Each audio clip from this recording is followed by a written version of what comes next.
ओम शांति। ओम शांति। बाबा के महावाक्य सुनते हैं। बाबा कहते हैं, मीठे बच्चे, तुम सवेरे अमीर बनते हो, शाम को फकीर बनते हो। फकीर से अमीर, पति से पावन बनने के लिए दो शब्द याद रखो, मन मना भव, मध्याजी भव। प्रश्न, कर्म बंधन से मुक्त होने की युक्ति क्या है? उत्तर, पहला पॉइंट है याद की यात्रा तथा ज्ञान का सिमरन। दूसरा, एक के साथ सर्व संबंध रहें, अन्य कोई में भी बुद्धि ना जाए। तीसरा, जो सर्वशक्तिमान बैटरी है उस बैटरी से योग लगा हुआ हो, अपने ऊपर पूरा ध्यान हो, देवी गुणों के पंख लगे हुए हों, तो कर्म बंधन से मुक्त होते जाएंगे। ओम शांति। बाप ने बैठ समझाया है। भारत के लिए कहानी क्या कहानी है? सुबह को अमीर, शाम को फकीर हैं। इस पर एक कहानी है। सुबह को अमीर था। यह बातें तुम जब अमीर हो तब नहीं सुनते हो। फकीर और अमीर की बातें तुम बच्चे संगम युग पर ही सुनते हो। यह दिल में धारण करना है। बरोबर भक्ति फकीर बनाती है, ज्ञान अमीर बनाता है। दिन और रात भी बेहद का है, फकीर और अमीर भी बेहद की बात है, और बनाने वाला भी बेहद का है। सभी पतित आत्माओं के लिए एक ही बैटरी है, पावन बनाने की। ऐसे ऐसे टोटके याद रखो तो भी खुशी में रहेंगे। बाप कहते हैं, बच्चे तुम सवेरे अमीर बन जाते हो, फिर शाम को फकीर बन जाते हो। कैसे बनते हो यह भी बाप समझाते हैं। फिर पति से पावन, फकीर से अमीर बनने की युक्ति भी बाप ही बतलाते हैं। मन मना भव, मध्याजी भव, यही दो युक्तियां हैं। यह भी बच्चे जानते हैं। यह पुरुषोत्तम संगम युग है। तुम जो भी यहाँ बैठे हो, गारंटी है तुम स्वर्ग के अमीर जरूर बनेंगे। नंबरवार पुरुषार्थ अनुसार। स्कूल में भी ऐसे होता है, नंबरवार क्लास ट्रांसफर होता है। इम्तिहान पूरा होता है तो फिर नंबरवार जाकर बैठते हैं। वह हद की बात, यह बेहद की बात। नंबरवार रुद्रमाला में जाते हैं। माला अथवा झाड़, बीज तो झाड़ का ही है। परमात्मा परमात्मा फिर मनुष्य सृष्टि का बीज है। यह बच्चे जानते हैं कि झाड़ वृद्धि को कैसे पाता है, पुराना कैसे होता है। आगे यह तुम नहीं जानते थे, बाप ने आकर समझाया है। अभी यह है पुरुषोत्तम संगम युग। अभी तुम बच्चों को पुरुषार्थ करना है, देवी गुण के पंख भी धारण करने हैं, अपने ऊपर पूरा ध्यान देना है। याद की यात्रा से ही तुम पावन बनेंगे, और कोई उपाय नहीं। बाप जो सर्वशक्तिमान बैटरी है उनसे पूरा योग लगाना है। उनकी बैटरी कभी ढीली नहीं होती। वह सत्तो रजो तमो में नहीं आते, क्योंकि उनकी सदा कर्मातीत अवस्था है। तुम बच्चे कर्म बंधन में आते हो। कितने कड़े बंधन हैं। इन कर्म बंधनों से मुक्त होने का एक ही उपाय है, याद की यात्रा। इसके सिवाय और कोई उपाय नहीं। जैसे ये ज्ञान है, यह भी हड्डियां नरम करता है। यूं तो भक्ति भी नरम बनाती है। कहेंगे ये बेचारा भक्त आदमी है, इनमें ठगी आदि कुछ भी नहीं है, परंतु भक्तों में ठगी भी होती है। बाबा अनुभवी है। आत्मा शरीर द्वारा धंधाधोरी करती है, तो इस जन्म का भी सब कुछ स्मृति में आता है। 4-5 वर्ष की आयु से अपनी जीवन कहानी याद रहनी चाहिए। कोई 10-20 वर्ष की बात भी भूल जाते हैं। जन्म जन्मांतर का नाम रूप तो याद नहीं रह सकता। एक जन्म का तो कुछ बता सकते हैं, फोटो आदि रखते हैं। दूसरे जन्म का तो पता नहीं रह सकता। हर एक आत्मा भिन्न नाम रूप देश काल में पाठ बजाती है। नाम रूप सब बदलता रहता है, यह तो बुद्धि में है। जैसे आत्मा एक शरीर छोड़ फिर दूसरा लेती है। जरूर 84 जन्म, 84 नाम, 84 बाप बने होंगे। अंत में फिर तमो प्रधान संबंध हो जाता है। इस समय जितने संबंध होते हैं उतने कभी नहीं होते हैं। कलयुगी संबंधों को बंधन ही समझना चाहिए।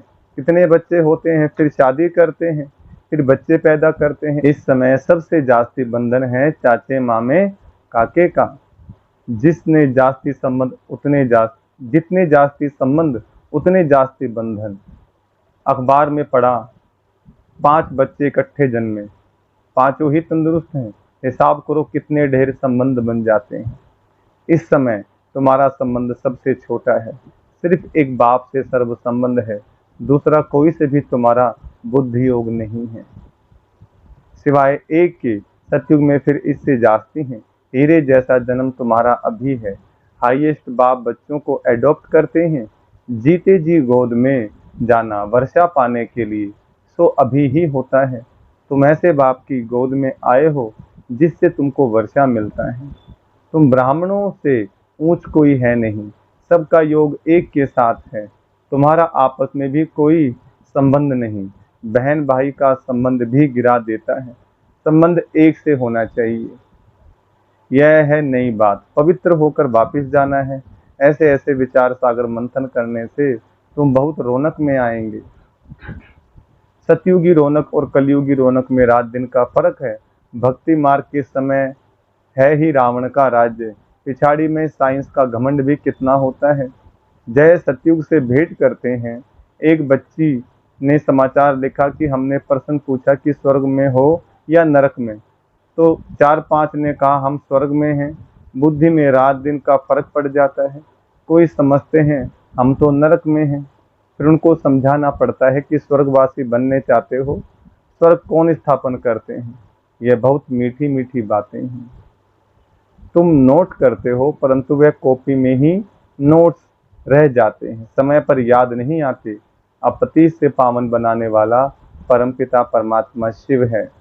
वह कहते हैं मामे कम याद करो तो पाप कट जाएंगे। याद में कोई तो आमदनी होगी ना। याद की रस्म अब निकली है। याद से ही तुम कितने ऊंच स्वच्छ बनते हो। जितनी जो मेहनत करेगा उतना ऊंच पद पाएगा।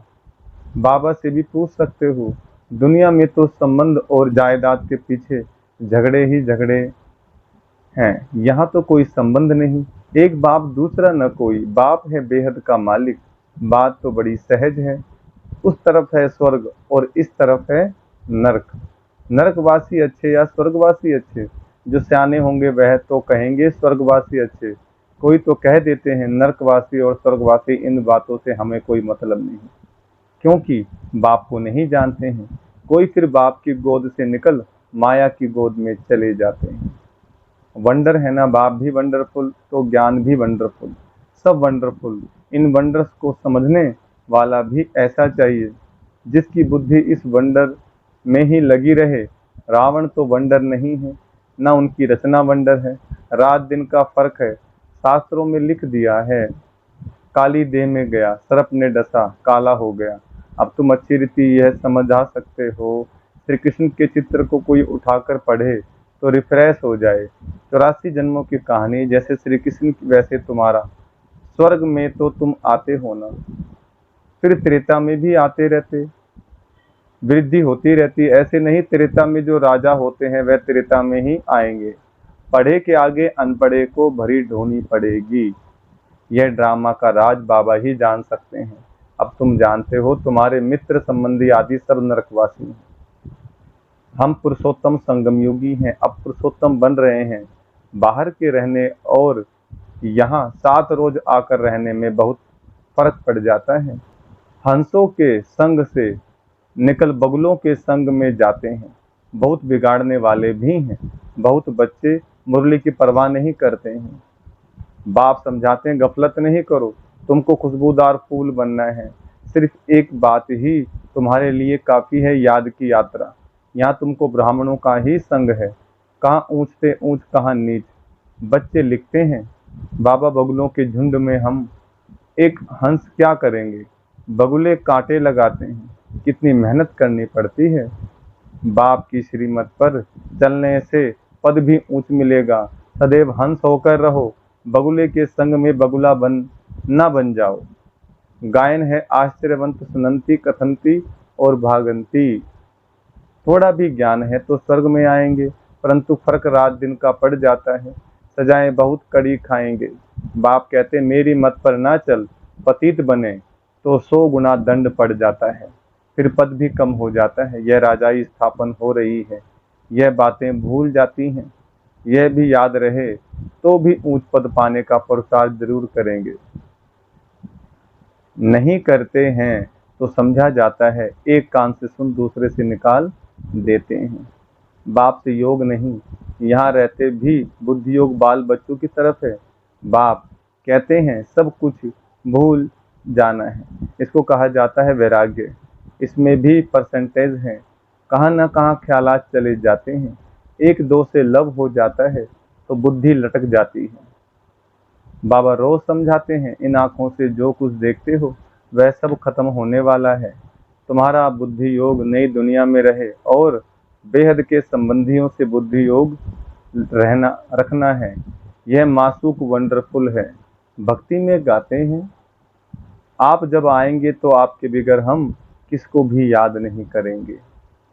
अब मैं आया हूं तो अब तुमको सब तरफ से बुद्धि योग हटाना पड़ेगा। यह सब कुछ मिट्टी में मिल जाना है। तुम्हारा जैसे मिट्टी के साथ बुद्धि योग है, मेरे साथ बुद्धि योग होगा तो मालिक बन जाएंगे। बाप कितना समझदार बनाते हैं। मनुष्य नहीं जानते कि भक्ति क्या है और ज्ञान क्या है। अब तुमको ज्ञान मिला है, अब तुम भक्ति को भी समझते हो। अब तुमको फीलिंग आती है कि भक्ति में कितना दुख है। मनुष्य भक्ति करते हैं, अपने को बहुत सुखी समझते हैं, फिर भी कहते हैं भगवान आकर फल देंगे। किसको और कैसे फल देंगे वह कुछ भी नहीं समझते। अब तुम जानते हो बाप भक्ति का फल देने आए हैं। विश्व की राजधानी का फल जिस बाप से मिलता है, वह बाप जो डायरेक्शन देते हैं उस पर चलना पड़े। उनको कहा जाता है ऊंचते ऊंची मत, ऊंचे ते ऊंची मत। मत मिलती तो सबको है, फिर कोई चल सके कोई चल ना सके। बेहद की बादशाही स्थापन होनी है। तुम अभी समझते हो हम क्या थे, अब हमारी क्या हालत है। माया एकदम खत्म कर देती है। यह तो जैसे मुर्दों की दुनिया है। भक्ति मार्ग में तुम जो कुछ सुनते थे, भक्ति मार्ग में तुम जो कुछ सुनते थे वह सब सत्य सत्य करते थे, लेकिन तुम जानते हो कि सच तो एक बाप ही सुनाते हैं। ऐसे बाप को याद करना चाहिए। यहाँ कोई बाहर वाला बैठा हो तो उनको कुछ भी समझ में नहीं आएगा। कहेंगे यह तो पता नहीं क्या सुनाते हैं। सारी दुनिया कहती है परमात्मा सर्वव्यापी है और यह कहते हैं वह हमारा बाप है। कांध से ना करते रहेंगे, तुम्हारे अंदर से हाँ हाँ निकलती रहेगी। इसलिए नए कोई को अलाउ नहीं किया जाता है जब तक कोर्स ना करे, बाबा का ज्ञान समझ में ना आए। अच्छा, मीठे मीठे सिकलदे बच्चों प्रति माता पिता बाप दादा का याद प्यार और गुड मॉर्निंग। रूहानी बाप की रूहानी बच्चों को नमस्ते। हम रूहानी बच्चों की रूहानी बाप दादा को नमस्ते। धारणा के लिए मुख्य सार। पहला पॉइंट, खुशबूदार फूल बनने के लिए संग की बहुत संभाल करनी है। हंसों का संग करना है, हंस होकर रहना है। मुरली में कभी बेपरवाह नहीं बनना है, गफलत नहीं करनी है। दूसरा, कर्म बंधन से मुक्त होने के लिए संगम युग पर अपने सर्व संबंध एक बाप से रखने हैं। आपस में कोई संबंध नहीं रखना। किसी हद के संबंध से लव रख, बुद्धि योग भटकाना लटकाना नहीं है, एक को ही याद करना है। किसी हद के संबंध से लव रख, बुद्धि योग लटकाना नहीं है, एक को ही याद करना है। वरदान, परमात्म लव में लीन होने व मिलन में मगन होने वाले सच्चे स्नेही भव। वरदान का विस्तार। स्नेह की निशानी गाई जाती है कि दो होते भी दो ना रहें, लेकिन मिलकर एक हो जाएं। इसको ही समा जाना कहते हैं। भक्तों ने इसी स्नेह की स्थिति को समा जाना व लीन होना कह दिया है। लव में लीन होना यह स्थिति है, लेकिन स्थिति के बदले उन्होंने आत्मा के अस्तित्व को सदा के लिए समाप्त होना समझ लिया है। आप बच्चे जब बाप के व रूहानी मासूक के मिलन में मगन हो जाते हो तो समान बन जाते हो। स्लोगन, अंतर्मुखी वह है जो वैर संकल्पों से मन का मौन रखता है। अच्छा, ओम शांति।